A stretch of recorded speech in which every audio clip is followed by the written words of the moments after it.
Bom dia. Como ele falou, sou o Lucas, nós somos dois dos líderes da Jerimum Valley. São quantos? São quantos líderes? 10 líderes.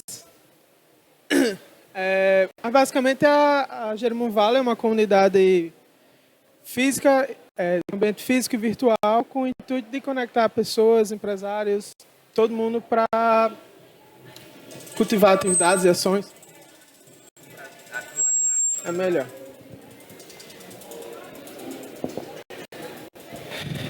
E a ideia... Agora sim, estava achando estranho. Criar essa rede que a gente consiga dar suporte ao outro e todos crescerem juntos, né? E a Jerimum Valley é a maior comunidade de empreendedorismo, startup e inovação do Rio Grande do Norte. Tem outras, mas nós somos os maiores e, inclusive, já vamos completar 10 anos agora, no final do ano, Jerimum. Os convidados vai ter 10 de dezembro, vamos ter o aniversário, vai ser lá no Sebrae, inclusive. A gente vai divulgar no... Não, vai ser no lounge.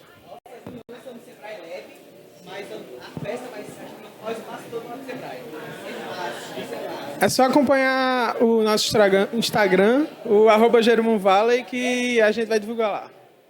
Mas dia 10 de dezembro, já tá certo.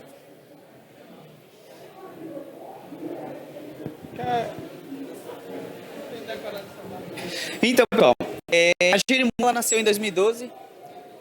O pessoal dizia que eram reuniões, mas era na mesa de bar. E aí foi um grupo, uma galera lá de empreendedores.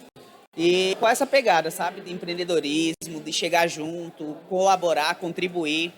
E aí tudo começou com encontros quinzenais, através de talks, coffees, enfim. E tivemos lá a nossa fundadora, a Rayane, com um grupo lá na época.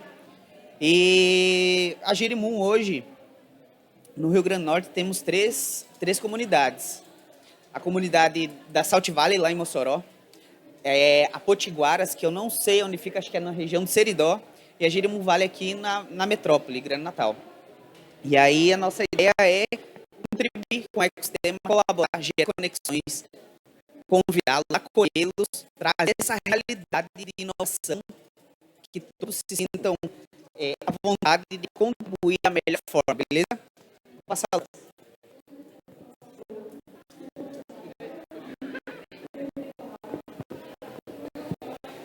Disseminar cultura, empreendedor de inovação no Estado, capacitando pessoas, compartilhando oportunidades, gerando negócios.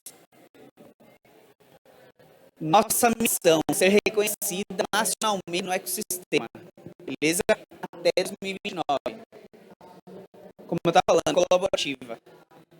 Doa antes para receber depois, beleza? Inclusiva todas as pessoas, sem limitação, sem restrição. Pelo contrário, é inclusiva para todos os gêneros, sexos, ideologias, não tem distinção de política, nem credo, enfim. Beleza? Quem está querendo aprender a empreender, a ideia é justamente todo mundo se ajudar. Eu estou querendo começar a empreender, só que não entendo nada. Começo a participar de Jerimum, começo a conhecer empreendedores de várias áreas, acaba tendo uma troca de conhecimentos e isso acaba a gente crescendo muito mais. Hoje nós temos alguns grupos já no WhatsApp, no Telegram. Temos já mais de 1.400 membros. Acredito que já precisa até atualizar, que já entrou um bocadinho já de ontem para hoje. Mais de 7.100 pessoas impactadas de 2019 para cá. Mais de 76 eventos. De 2020 para cá, mesmo com a pandemia, durante a pandemia a gente adaptou os eventos para online e agora a gente voltou, né? Já tem quase toda semana, a gente tem um evento lá no Sebrae, no Sebrae Lab, alguns talks, no momento talks, mas a gente vai diversificar. Mais de 16 mil pessoas impactadas em eventos, que a gente já tem bastante tempo, já vários eventos, já participamos de Ou tem o Startup Day, temos alguns eventos que a gente organiza, Startup On. Ó, temos talks, palestras, workshops, hackathons, GoRN, ó, Startup Day, são vários eventos. E aqui somos os líderes no momento. Temos a Adriana, inclusive trabalha no Sebrae, que é a mãe de todos. Anderson, também consultor do Sebrae. Ana Flávia, ela com C-Hub, isso. Marcelo, George, Alieu, Rafael. Quem é esse? Pela falta no tom. Eugênio, o Léo e a Luana do Blind Dog.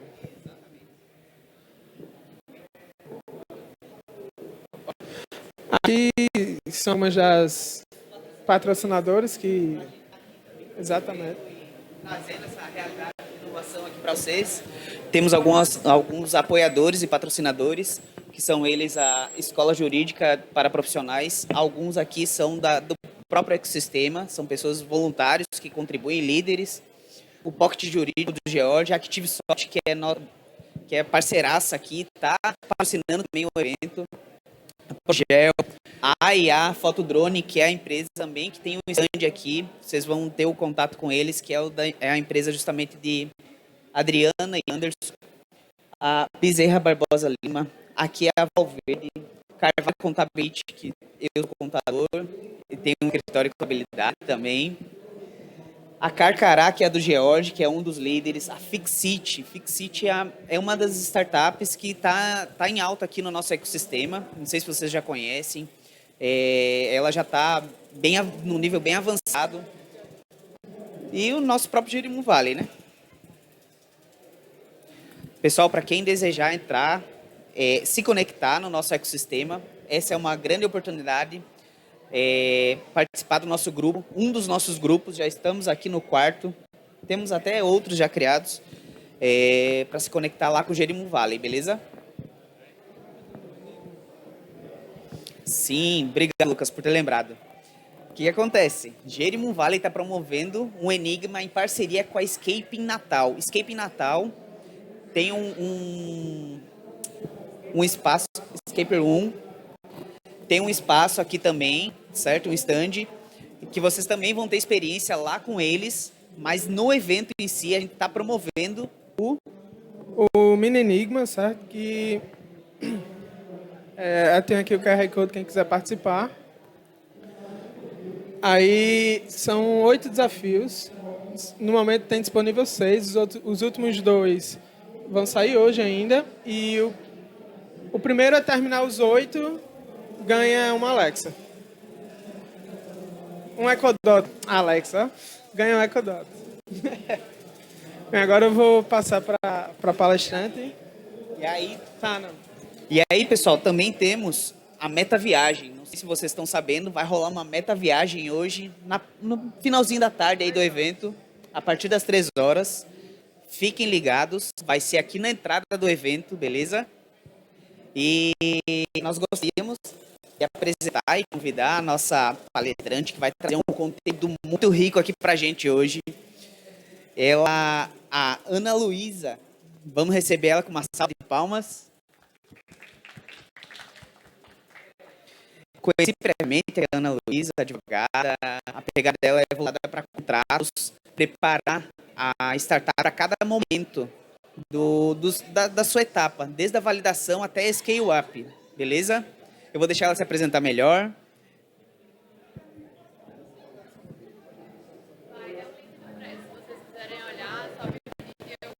Seja bem-vinda, fique à vontade, estamos a todos. Obrigada. Bom, gente, como o Rafael já me apresentou, eu chamo Ana Luísa. Eu sou advogada, né? Minha pegada é justamente essa, de tecnologia. Eu trabalho com startup, com LGPD. Então, assim, apesar de ter uma formação jurídica tradicional, eu tenho aquele pé, o braço, a perna dentro da tecnologia. Tanto é que, hoje em dia, eu faço mestrado em tecnologia, né? Em gestão e tecnologia, que é o mestrado em Ciência, Tecnologia e Inovação, que é da ECT, ou seja, acabei entrando de vez nisso, né? Mas eu sou especialista em inovação tecnológica, fui lá no IMD, e me formei em Direito, sou orientadora do Núcleo de Estudo de Direito Digital da FRN, mentor do Conect Startup Brasil, então desde a minha formação, desde a minha graduação, eu estou envolvida diretamente com essa parte de tecnologia. Eu recebi a pergunta que se a apresentação ficar disponível, vai ficar disponível, é um link do Prezi, é público inclusive, então quem quiser depois pedir, eu mando para quem se interessar, sem problema. Dando início aqui à minha apresentação, o tema de hoje é como evitar prejuízos utilizando o contrato certo para cada fase da sua startup, da ideação ao scale-up. Ou seja, quando a gente cria uma startup, em cada fase que ela passa, a gente elabora documentos diferentes, a gente elabora documentos que são normalmente mais utilizados específicos para aquela fase de maturidade que a empresa está passando. Então, na ideação, a gente tem contratos que são específicos para aquela fase, na atração, na operação, no scale-up. Então, cada um tem uma certa peculiaridade à medida que a empresa vai crescendo e vai avançando. Aqui são exemplos, né, do que a gente faz no nosso dia a dia, assinei sem ler. A gente tem exemplos aqui muito comuns, né, muito recentes. Neymar, no seu julgamento, disse que assinava todos os contratos que o pai mandava sem ler. Mas isso gerou uma consequência não para o pai, sim para o atleta Neymar. Porque apesar de ele ter sempre trazido do pai, a pessoa, né, o jogador, é o próprio Neymar. Então a consequência veio para cima dele. Então essa desculpa que às vezes ler não rola, né? São casos muito específicos que a gente pode considerar essa situação, mas a maioria dos casos assinou, a gente se tornou responsável por aquilo que assinou, né? Quem falou que quer, mais um caso aí, Kanye West tem vários contratos de patrocínio, né? Era patrocinado por várias marcas, Balenciaga, Adidas, tinha a marca do Yeezy, né, que era os tênis, e ele sempre achou que poderia falar o que quisesse e não ia ter nenhuma consequência. A gente percebeu aí claramente que não funciona assim. Apesar das empresas terem segurado muito tempo ali dentro dos seus patrocinados, chegou um momento que a pressão pública foi tão forte que eles precisaram rescindir esse contrato, apesar de ter, obviamente, gerado um prejuízo. Mas aqui a gente está trabalhando em quê? Análise de risco, né? A empresa avaliou que a permanência dele como um patrocinado, como um parceiro, poderia trazer muito mais prejuízos do que a sua saída. Então, isso aqui reflete o quê? Isso aqui é consequência de um contrato que eles assinaram que previa alguma cláusula específica que ele não poderia ter essas atitudes. E ele teve, no final, foi o contrato rescindido, ele falou que perdeu aí até 10 bilhões de dólares e depois disse que dinheiro não era tudo, né? Enfim, a autoestima do garoto é impecável. Coloca essa cláusula que está na moda. Mais um caso aí recente e agora a gente fala, estamos quase chegando no período da Copa, né? E quando muita gente vai elaborar um contrato, faz, bota essa cláusula aí, tá todo mundo botando, vamos colocar também. Aí chega nessa situação aqui. A Nike não queria fazer a renovação com a CBF porque uma das cláusulas de contrato era uma cláusula de anticorrupção. E como todo mundo sabe, bom brasileiro, a CBF está envolvida em vários escândalos de corrupção. Como é que fica essa situação? Como é que fica essa renovação? Botou porque realmente havia uma intenção de fazer essa proteção ou botou lá porque todo mundo botava? Só que eles esqueceram quem estava envolvido nessa negociação. É possível mesmo colocar uma cláusula de anticorrupção com a CBF? Será que isso não teria uma consequência tão grande ao ponto de trazer prejuízos? Isso aqui terminou sendo superado, eu não sei, obviamente, em que ponto ficou, né, a negociação deles, mas isso aqui terminou sendo superado. Eu acredito que eles tinham revisto, talvez, né? A cláusula principal daí era não ter dirigentes associados a escândalos de corrupção dentro do contrato deles. E a gente viu que tiveram vários escândalos de corrupção de dirigentes da CBF. E aí isso traz uma consequência negativa para a marca, tal como aconteceu com o Kanye West, por exemplo. Então, dessas notícias, a gente vê justamente o quê? A importância de ter um contrato bem elaborado e bem pensado para cada situação. Então, aqui, se falando de startup, de empresa tradicional ou de qualquer outro tipo de relação comercial que envolva financeiro ou não, a gente percebe que o mínimo detalhe, ele às vezes tem um impacto gigantesco. Eu mesmo já presenciei, já atuei em várias demandas do cliente que, pela falta de previsão de uma multa no contrato, ia tomar um prejuízo gigantesco, ia perder todo o dinheiro e metade do serviço executado. Então, assim, a ideia aqui é conscientizar e demonstrar para vocês quais são os contratos que a gente mais utiliza e, mais ou menos, é um panorama geral, obviamente aqui a gente não vai conseguir se debruçar em tudo, mas mais ou menos o que a gente precisa observar em cada situação dessa. Na fase de ideação, que é aquela fase de que a gente está construindo o produto, está construindo o MVP, a gente ainda, em geral, não tem um CNPJ, não tem funcionário. Então, a gente normalmente faz o quê? Pode-se assinar um memorando de entendimentos, que é uma carta de intenções. O que é que a gente pretende fazer com essa empresa? Qual é o nosso modelo de negócio? Qual é o papel de cada futuro sócio na construção dessa sociedade? Então, normalmente se faz isso antes mesmo de a gente abrir um CNPJ. Eu me reuni eles com os founders, com os sócios, e vou dizer, olha, a gente precisa definir essas circunstâncias. Por quê? Em muitos casos acontece de a gente, em geral, tem sempre 3 ou 4 sócios. O modelo da startup é sempre o mesmo. Tem 3 ou 4 sócios, um dev, um administrativo e um administrativo financeiro e um comercial. O padrão é sempre esse. Quando tem 3 devs, a gente precisa achar alguém que tenha uma familiaridade melhor com a parte comercial ou com a parte financeira. Mas, invariavelmente, a gente observa que o padrão é sempre esse. E aí, na hora de ter uma decisão importante, aquele que é dev, que tem uma familiaridade com a parte de tecnologia, será que a decisão dele vai superar a decisão de alguém que tenha mais familiaridade com a parte comercial? Quem vai ter o poder final de decisão na hora de tomar, né, uma postura importante naquela empresa? Então, aportes financeiros. O que é que a gente vai fazer se receber um aporte financeiro? Como é que a gente vai dividir isso daí? Quem vai ficar responsável pelo quê? Né? Então, a gente pode estabelecer também não concorrência, né? Quando a gente está discutindo uma ideia interessante ali, pensa numa ideia inovadora de uma startup, olha, a gente tem que estabelecer aqui que a gente não deve fazer concorrência entre nós durante um período de tantos anos. É possível também que a gente preveja isso daí. A remuneração, se houver, a gente sabe que startup, quando está começando, só tem gasto, não tem lucro, mas a gente sabe que a perspectiva é de que se constitua, que ela evolua e que a remuneração ela venha. Então, a gente pode, antes mesmo de criar um CNPJ, prever que tipo de remuneração vai acontecer. Se a gente vai deixar, por exemplo, 80% do que receber em fluxo de caixa e os outros 20% a gente vai distribuir porque ninguém quer trabalhar de graça. Então, já é possível colocar todos esses detalhes, todas essas previsões dentro do memorando de entendimentos, que é aquele documento ali que vai organizar as ideias, organizar tudo isso. Especificamente sobre a confidencialidade, a gente vai ver ao longo da apresentação que ela pode estar em qualquer lugar e em absolutamente qualquer contrato.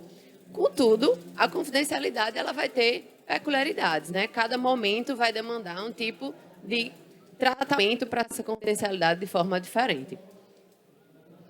E ela pode existir dentro de contratos através de cláusulas, ou seja, pode existir cláusulas de confidencialidade ou documentos específicos, que é um documento de confidencialidade ou NDA, né, que a gente chama Non-Disclosure Agreement, que é termo em inglês, mas a gente vai perceber aqui que o nome dos contratos pouco importa. O conteúdo você pode botar só o nome em cima, contrato. A gente tem essa percepção de que, qual nome eu dou esse contrato? Mas o conteúdo do contrato, como a gente vai trabalhar com ele, é muito mais importante do que o apelido que a gente dá.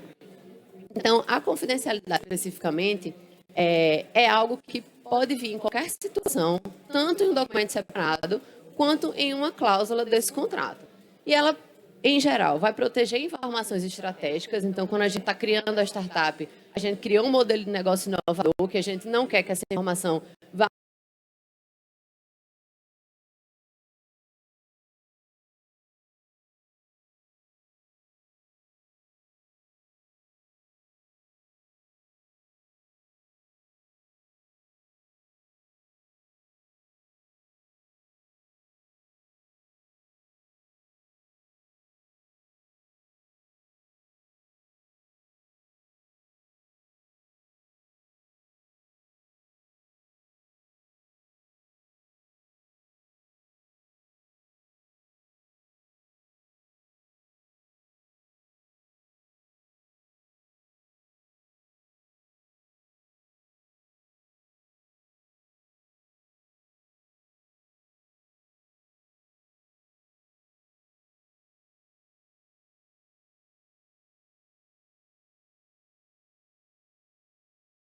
copiem a nossa ideia, né?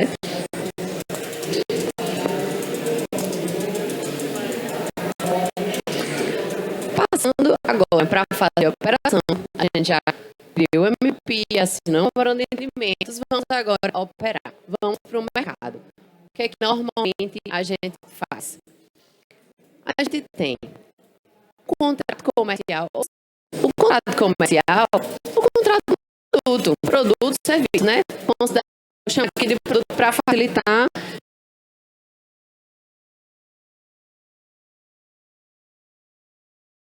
A startup comercializa, não deixa de ser um produto. Então, ele pode ser, por exemplo, de prestação de serviço, ele pode ser de fornecimento do hardware, por exemplo, ele pode ser de licenciamento, mas é um contrato que rege ali a relação da startup com o seu cliente, certo? Então, ele deve conter todos os deveres e obrigações do cliente, da empresa, e como funciona essa relação ali dentro. Quanto é, como vai ser, como a gente vai prestar. Então, eu tendo a dizer que quanto mais a gente detalhar como o produto vai ser entregue, como o serviço vai ser prestado, é melhor. Por quê? Porque a gente não dá margem para interpretação. Então, a gente não dá margem para que, numa futura discussão, alguém chegue e diga, não, não é assim. Mas não tem nada escrito. Fica uma interpretação pessoal, um contra o outro. Qual é a palavra que vale no final?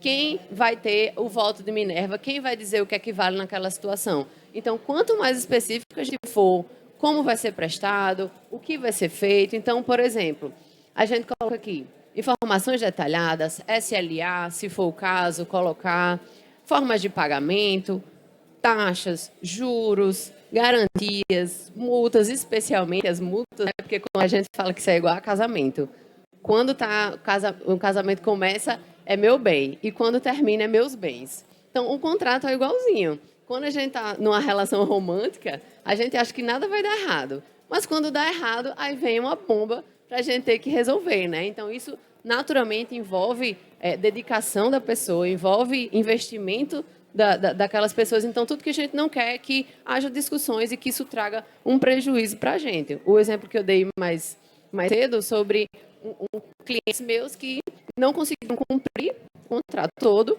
mas tinham executado 90% do sistema. O cliente se aborreceu e disse, eu quero rescindir, eu quero o dinheiro de volta, e você viria com o sistema, vocês já executaram 90%. Como é que estava o contrato? Não tinha nada sobre isso. Não tinha falando que se fosse executado mais da metade, eles tinham dito a metade. Não tinha nada com relação a isso. Então, isso gerou inúmeras negociações, inúmeras reuniões e, querendo ou não, boa vontade do cliente de aceitar algo que não estava previsto e que ele poderia muito bem bater o pé e dizer assim, eu não quero. Você executou, não tinha nada, eu não quero, me aborreci, você atrasou.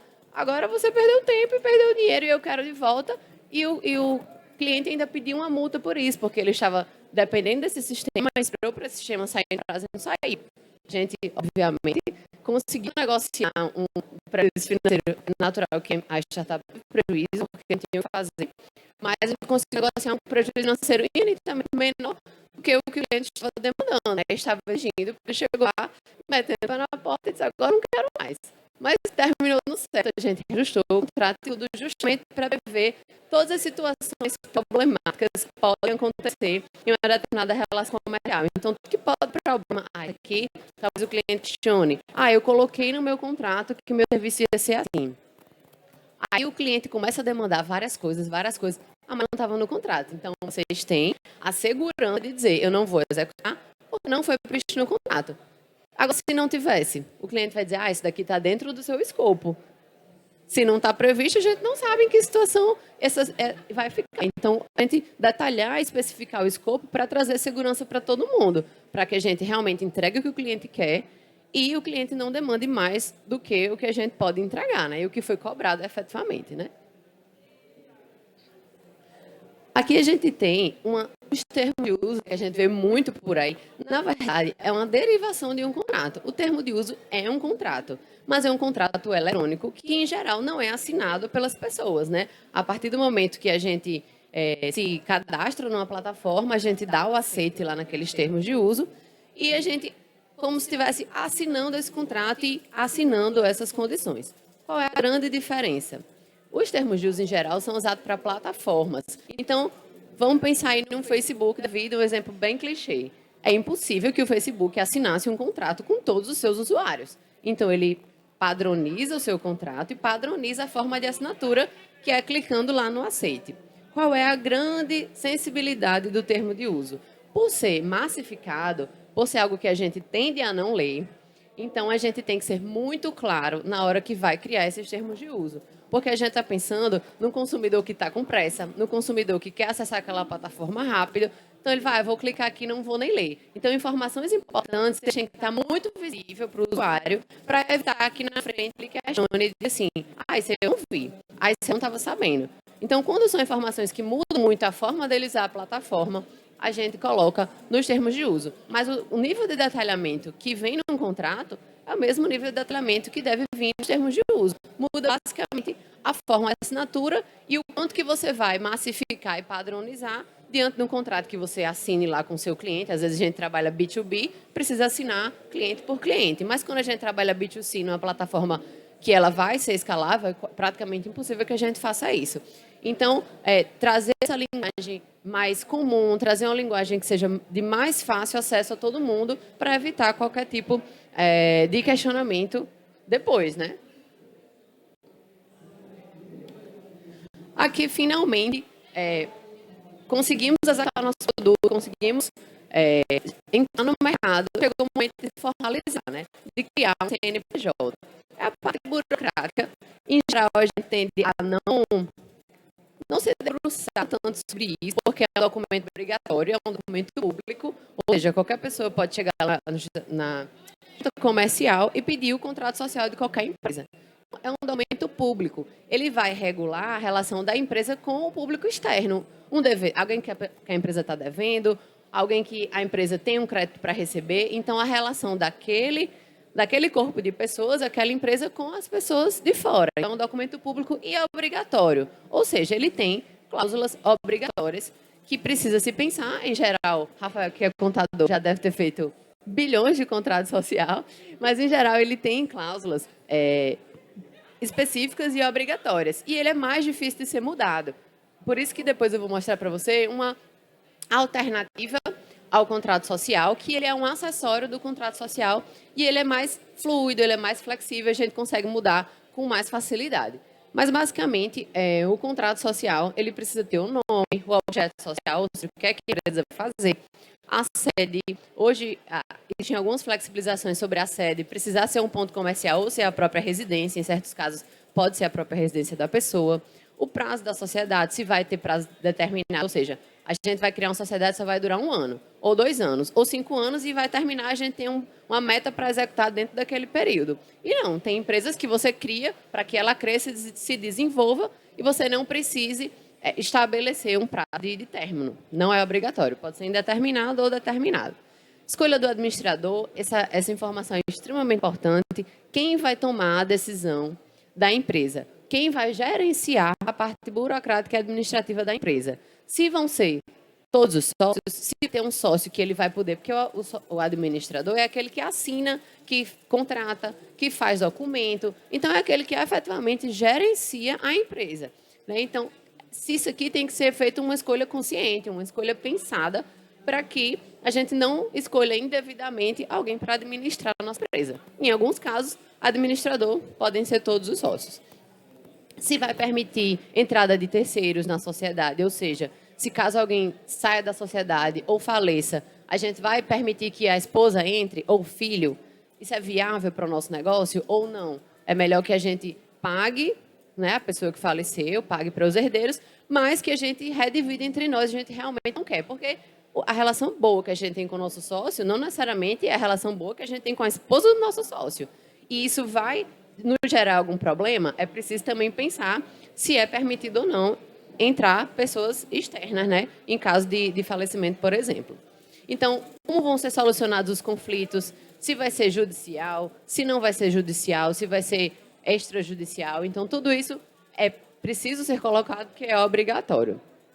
O capital social, ou seja, quanto que a gente investiu para constituir aquela empresa, Hoje em dia não existe valor de capital social mínimo, né? A não ser quando você vai criar uma grande empresa, você precisa ter um capital social mínimo, mas, em geral, quando a gente está constituindo a empresa, não há valor de capital social mínimo. A gente coloca o que foi efetivamente investido e pago para a gente entrar dentro daquela sociedade, né? A questão financeira, né? A assembleia, a parte de decisões. E aqui a gente passa um pouquinho para a parte de LGPD, né? Que é a parte de privacidade. A política de privacidade, ela deve existir praticamente em qualquer situação. Porque quando a gente fala de dados pessoais, a gente pensa que só quem trata dados pessoais é quem faz uma mineração de dados gigante, quem faz análise preditiva, quem faz uma coisa bem complexa, mas não. Se eu pego o cadastro do meu cliente e anoto e guardo no meu sistema, isso é tratamento de dados. Ou seja, qualquer dado de sócio, colaborador, cliente, qualquer pessoa física é considerado dado pessoal, é considerado um titular. Então, a gente precisa prever o que é feito com aquela informação. A gente precisa ser claro para aquela pessoa que está tendo essa relação conosco, seja colaborador, seja o investidor, seja o sócio, né, seja o nosso cliente, o que está sendo feito com aquela informação. Então, a gente tem descrição de todos os dados coletados, então nome, CPF, endereço, que é aquele básico padrão, mas se há mais alguma informação que é pedida, ou se há mais alguma informação que é gerada dentro da plataforma, né, a gente dá uma permissãozinha ali de, quando vai criar o aplicativo, permissão para acessar galerias, fazer chamada, dados bancários, não sei o quê, e a gente acha que é só botar todos os requisitos e está tudo ótimo, mas tudo isso é coleta de dados pessoais. E tudo isso precisa estar previsto dentro dessa política de privacidade. Quais são as medidas de segurança que foram adotadas ali? Então, o que é que a empresa está fazendo para proteger essas informações? Né? Quais são as medidas de segurança principais que foram utilizadas? A forma e a finalidade. Então, eu coleto só o nome e CPF para fazer o cadastro. Então, quais são os dados coletados? Nome e CPF. A forma e a finalidade, fazer o cadastro da pessoa. Agora, quanto mais eu vou coletando dados da pessoa e essa operação vai virando mais complexa, mais nível de detalhamento eu vou dar. Então, olha, eu coleto dados pessoais de dados bancários para constituir minha forma de pagamento. Mas aí, se eu coleto dados bancários como aquele guia bolso, né, que sugere o que você deve fazer. Então, tudo isso ele precisa ser especificado. Por quê?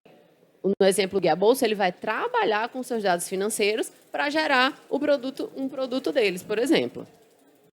Se há compartilhamento com terceiros, ou seja, se aquela informação ela fica exclusivamente dentro da empresa ou vai ser compartilhada com parceiro comercial, vai ser compartilhada com outras empresas, né, tudo isso precisa estar demonstrado para aquela pessoa que está, né, sendo coletados os dados pessoais. Possibilidade de exclusão, se vocês têm como apagar aquelas informações, se vocês têm como transferir essas informações, eu quero mudar de fornecedor, estou contratando a empresa A, que me fornece um serviço de nuvem, e eu quero passar para a empresa B, que me fornece um serviço de nuvem. Eu tenho como fazer essa transferência? A empresa precisa informar isso daí para o usuário. E a política de cookies, né, que são aqueles arquivos do site, que assim que a gente entra, é dito dentro daquela barrinha. Na verdade, é para ser dito, a gente sabe que nem todos fazem, mas é para ser dito o que é coletado durante a experiência do usuário dentro daquele site. Se é coletado IP, se usa analytics ou não, então, se usa cookies essenciais, somente essenciais, ou cookies de marketing, por exemplo. Então, tudo isso dentro da política de cookies a gente precisa prever. Só olhar a hora aqui para... Tá, pronto. Aqui a gente já foi para o mercado, já está operando, já temos um produto consolidado, constituído, a gente vai para a fase agora de crescimento, a fase de tração. O que é que a gente vê aqui em geral? A empresa está se tornando robusta, a empresa está abraçando mais pessoas, está contratando colaborador, está indo atrás de investimento. E o que é que a gente tende a fazer nessa fase, né? A gente faz, em geral, um acordo de sócios. Você lembra que eu falei que o CNPJ era um documento público, mas que ele era difícil de ser mudado e que tinha cláusulas obrigatórias, o contrato social? No acordo de sócios, não. É um documento privado que é assinado entre os sócios. Então, lá no memorando de entendimentos, a gente previa aquelas situações de quem vai ser responsável pelo quê, quem vai ter a decisão final sobre isso, como a gente vai agir quando a gente tiver um investimento. Então, basicamente, é semelhante ao memorando de entendimentos, mas é assinado entre os sócios efetivamente. A empresa está constituída, está formalizada, tem CNPJ, cada um tem seu percentualzinho. Então, a gente pode colocar confidencialidade novamente, caso não tenha sido assinado nada ao longo da constituição da empresa. Distribuição de lucros. Então, como a gente vai distribuir o que está sendo recebido pela empresa, se vai destinar a fluxo de caixa, se vai dividir entre os sócios, qual o percentual de divisão, porque muitas vezes a gente se encanta, né, pelo faturamento da startup, vamos dividir tudo que a gente ganhar. A empresa está sem caixa. E agora, vai fazer o quê? Então, para evitar futuras discussões, a gente já pode prever como pode ser feita essa distribuição de lucros entre as pessoas. Não concorrência, novamente. O papel decisório de cada sócio. Então, quem tem mais expertise em quê? Qual vai ser a decisão final de cada sócio? Quem vai ter a decisão final na parte de desenvolvimento de produto e tecnologia. Independente da gente discordar, a gente tem que entender que ele é a pessoa mais capacitada para tomar essa decisão. Então, vamos deixar essa decisão com ele? Vamos deixar com que ele, no final, em caso de impasse, ele dê o voto final? Porque realmente é a pessoa que tem mais habilidade e mais capacidade para lidar sobre essas questões. Da mesma forma, se você tiver outros sócios que tenham expertise em outras áreas, como a parte financeira, a parte comercial, então a gente pode dizer, dentro desse acordo de sócio, que ele vai ser a pessoa que vai ter o voto de Minerva no final. Regras de captação de investimento, então acontece muito, lá no próximo tópico eu vou falar um pouquinho sobre isso. Quando a gente está crescendo, a gente pensa logo, vamos atrás de um investidor, precisamos de dinheiro. E como a startup vai lidar com essas rodadas de investimento? Existe um percentual máximo que a gente vai destinar só para investimentos? Então, 20% da nossa empresa a gente vai destinar só para receber investimento. Então, tudo isso pode estar dentro do acordo de sócios. A gente vai limitar a 30%, 50%, todo mundo está de acordo. Na hora que acontecer o investimento, como a gente vai redividir o percentual que a gente já tem? Se eu tirar 20%, vai sobrar 80%. Então, a gente tem que redividir o 100% que a gente já tinha. Continha matemática simples, mas se a gente tira 20%, a gente vai ter que redividir os 100% para caber dentro dos 80%. Então, como a gente vai fazer essa divisão? Futuros aportes financeiros.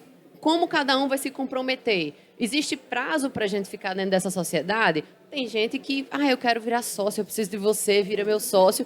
E dá um mês e o cara sai. E aí, você contou com a pessoa, você às vezes investiu dinheiro na pessoa e um mês depois ela resolveu sair e deixou você na mão. Então, a gente também pode colocar dentro do acordo de sócios que aquela pessoa precisa ficar no mínimo tanto tempo, senão ela vai precisar pagar uma multa, por exemplo, né? A gente vai ter como cobrar algum valor, enfim. Mas para justamente resguardar e assegurar que aquele objetivo que foi previsto no começo, ele vai efetivamente ser cumprido. Com relação aos contratos de trabalho, a gente tem uma polêmica grande aí sobre o prestador PJ, né? Quem trabalha em startup sempre chega, a gente tem duas opções. É PJ 1000 e CLT 800. Qual você escolhe? Mas isso tem uma consequência importante, né? É uma entrevista que o Thales Gomes, né, da Singu e da EasyTax deu, disse o seguinte: um ano após a fundação da EasyTax, tiramos um dos sócios, que abriu um processo trabalhista. Sem contrato prévio, quase quebramos. Foi preciso revisar o negócio para seguir em frente. É uma questão fundamental. Então, a gente misturou aí os sócios com um colaborador. Não havia, provavelmente, um contrato social, não havia um memorando de entendimentos, não havia um acordo de sócios e, muito menos, um contrato de prestação de serviço ou a carteira assinada. O cara trabalhou, deve ter recebido, mas aí, para a justiça, eles entendem o quê? Não está me provando nada. Então, realmente, ele foi um trabalhador, ele foi um colaborador que não teve sua carteira assinada. E a gente sabe, foi para a justiça, a facada vem grande, né? E aí, a gente viu essa confusão gigantesca pela falta de formalização e de clareza entre as pessoas que estavam ali em saber como isso ia ser feito. Então, a gente tem, em geral, para colaboradores, a possibilidade de fazer uma PJ ou fazer CLT. Qual é a grande delicadeza disso tudo? Quando a gente contrata uma PJ, pela lei, a gente não deve tratar essa pessoa como um colaborador. A gente precisa tratar ele como prestador de serviço. como se eu tivesse contratado um serviço e você precisa executar dentro daquele mês aquele serviço. E aí essa pessoa não pode estar todo dia na empresa, não pode ter controle de horário, não pode ter que obedecer às regras da empresa fielmente. Claro que existem deveres, mas ele não pode ter que obedecer diretamente essas regras. Então, são uma série de diferenças que, na hora, a gente não pode igualar um prestador de serviço a um CLT. Às vezes, é mais custoso, às vezes, né, contratar um CLT, mas o prejuízo lá na frente, na hora que a pessoa que é PJ, que claramente era tratada como um colaborador, como um trabalhador, chega lá na justiça e diz, olha, eu era um trabalhador normal, só que não assinaram a minha carteira, aí já vem um prejuízo por não ter assinado a carteira. Aí ele vai dizer, meu salário, vamos dizer, 10 mil. Só que se ele fosse CLT, o salário era 8. Só que como ele recebia 10 mil, o juiz vai considerar o salário dele como quanto? 10 mil. Então, tudo vai recair em cima dos 10 mil. Então, você entende que há uma peculiaridade com relação à situação. Então, a gente precisa saber escolher quando contratar e como contratar essa pessoa. Se a gente vai contratar PJ, deixa ele flexível. Pode falar.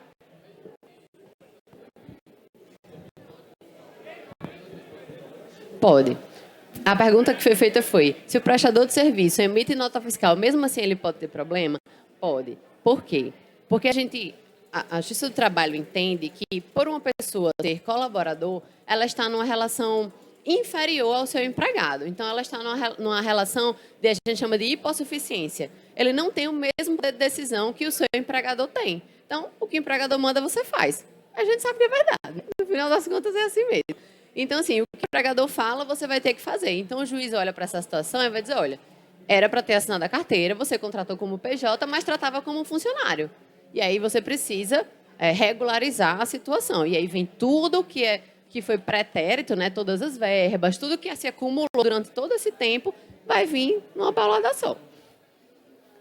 Então, a gente tem que ter esse cuidado, né, essa questão. Se você pode, naturalmente, todo mundo é livre para contratar uma PJ, mas precisa deixar essa pessoa bem mais livre do que um funcionário estaria. Não usar farda, por exemplo, né? Não estar lá de 8 às 18, férias, horário, tudo isso impacta na relação. Porque se um contrato, eu preciso que alguém desenvolva um sistema para mim, paguei 10 mil para essa pessoa desenvolver esse sistema para mim, e eu quero o sistema pronto. Eu posso exigir que ele fique dentro da minha empresa tantas horas? Não posso. Se eu fosse prestador, eu dizer, por que eu faria isso? Eu vou entregar a demanda que você exigiu. Então, isso aqui, quando vai para a Justiça do Trabalho, eles não veem com muitos bons olhos, né? A gente chama de pejotização, mas quando isso vai para lá, o juiz não tem o que fazer, né? Ele vai dizer que claramente era um colaborador. Às vezes tem casos de gente que contrata PJ e pede para o PJ assinar, mais à frente vai ver a questão do regulamento interno, assinar regulamento interno, assinar código de conduta, chegar no horário, sair em tal horário. Aí não tem muita saída, né? A gente tenta, né, se desviar ali, mas realmente quando chega numa situação dessa não tem o que fazer. Claramente era para ter sido contratado de CLT.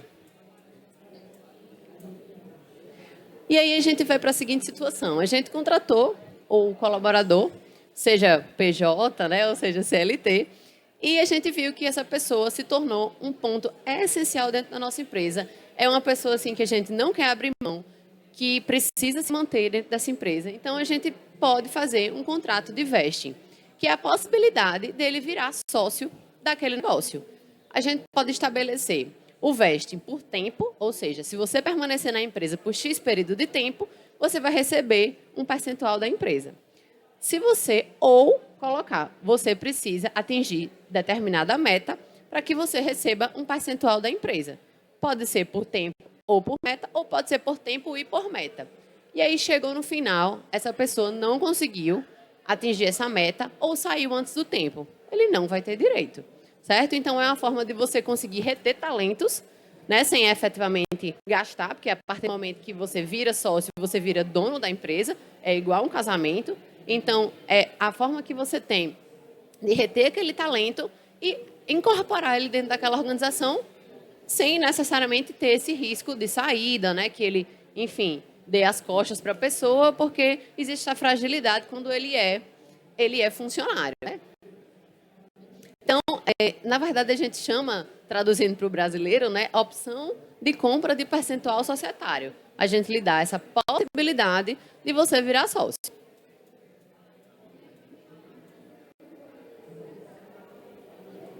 E aqui a gente já operou, já contratou nossos funcionários, já tem essa estrutura mínima, vamos atrás dos nossos investimentos. E aí, basicamente, independente do tipo de investimento que exista, a gente tem um modelo, né, natural, que é oferecer capital em troca de um percentual da sociedade. 99% dos investimentos, se não forem, por exemplo, uma incubadora ou uma aceleradora que apenas invistam um edital de fomento, em geral, a gente é capital em troca de percentual da empresa. Seja investimento anjo, seja venture capital, a maioria funciona dessa forma. E o que é que a gente precisa ter cuidado na hora de ver, quando a gente olha esses contratos de investimento? Primeira coisa, como eu falei anteriormente, a gente às vezes se encanta pelo investimento. É dinheiro, eu quero que invistam na minha empresa e vamos dar percentual. A gente consegue dar de investimento aqui 1 milhão, 10%, 5%, mais outro, 2% para outro, 3% para um funcionário, e assim a gente vai pulverizando o capital. O que no início a gente era dono de 50% da empresa, ou 40%, ou 30%, no final de uns anos a gente vira dono de 5%. Então você deixa de ser decisor dentro daquela empresa para ser apenas mais um, né? Para você não ter mais o poder de decisão. Agora imagine lidar com tantos sócios assim. Imagine você lidar com 35 sócios. Quem aguenta? Ninguém quer ter 35 esposos ou esposas. É a mesma situação. Então, assim, a gente tem que ter inteligência na hora de dar o nosso percentual em troca de um investimento, em troca desse capital. É preciso a gente ver também as metas e demandas do investidor.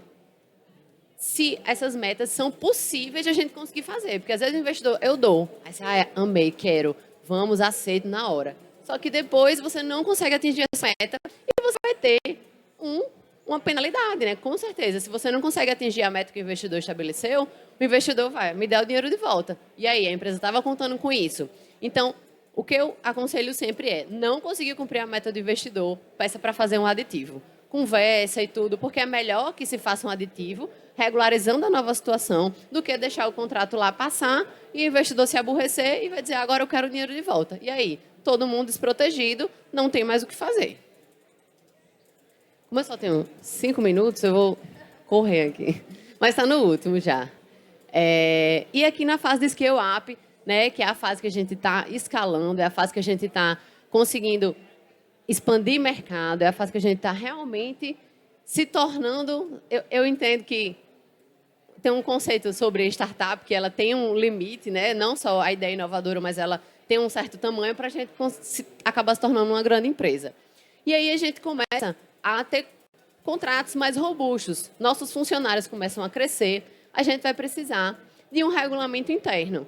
Ou seja, como é que o funcionário deve se portar, horário, fardamento, condutas, confidencialidade de novo, mais uma possibilidade de colocar a confidencialidade aqui, uso de equipamento, trabalho remoto. Então, para regular toda a relação. Porque quando a gente tem 2 funcionários, é muito fácil a gente chegar e dizer, olha, vem com essa roupa, chega tal hora, sai tal hora, a internet usa assim. Mas quando a gente tem 60, 100 funcionários, 200 funcionários, a gente perde o controle de ter essa relação próxima. Então, é para isso que existem esses documentos de regulamento interno, que é para padronizar e a gente conseguir controlar e gerir todo mundo igualmente. Um exemplo lá que eu dei das práticas anticorrupção, né? Quando a gente começa a pegar robustez, a gente começa a contratar com pessoas mais importantes, ter clientes mais importantes, que trazem muitas responsabilidades. Então, nossa startup lida com pessoas dessa estirpe, vamos dizer assim, são pessoas que têm essa possibilidade de trazer um prejuízo para a gente. A conduta do nosso colaborador de praticar uma fraude, de praticar um suborno, vai trazer que tipo de consequência para a nossa empresa? Não é apenas desviar uma caneta, né? Se você tem uma empresa grande que lida com informações muito sensíveis, a gente vai precisar, por exemplo, estabelecer essas práticas anticorrupção. Essas grandes empresas de tecnologia, 99,999% têm políticas de prática anticorrupção. Por quê? Uma conduta incorreta do funcionário pode gerar um prejuízo bilionário para aquela empresa. E, por fim, a questão do M&A, né? São as fusões e aquisições, mergers and acquisitions. A empresa grande, ela começa a visualizar a possibilidade de comprar outras empresas, né? De adquirir outras empresas ou se fundir com outras empresas. Então, a partir desse momento, a gente precisa visualizar as seguintes situações. Como a gente vai redistribuir o nosso percentual? Igualmente no investidor, né? Quando a gente se funde ou adquire outra empresa, como é que a gente vai lidar com essa aquisição? A gente vai comprar uma empresa. Eu sei quanto ela tem de ativo, quanto ela tem em caixa, quanto ela tem de bem, quanto que a marca dela vale, mas eu sei o que ela tem de passivo, eu sei quanto que ela deve, ou futuramente pode dever. A empresa, aparentemente, não tem nenhum débito, mas você vai ver, ela tem 60 nós para cumprir em um mês. Você sabe que a empresa vai ter débito, ela não tem naquele momento, mas daqui a 30 dias ela pode ter um débito gigantesco. Então, a gente precisa analisar, efetivamente, os ativos e passivos daquela empresa que a gente está adquirindo. O uso de marcas, se aquela empresa, a marca também vai ser utilizada ou não, a marca vai ser mantida, ou vai ser descartada, ou vai ser incorporada, como vai funcionar esse uso de marca? A gente teve uma fusão e aquisição antiga já, hoje em dia já antiga, mas que foi muito conhecida, que é o caso da Perdigão e da Sadia, né? Eles se mantiveram como marcas separadas, em que pese fossem pertencentes a uma única empresa. E a questão da não concorrência. Não adianta a gente comprar ou fundir com a empresa para só sair e abrir um concorrente do nosso lado. Então, a ideia é que a gente preveja aqui dentro que, durante um certo período de tempo, essa concorrência ela não pode acontecer.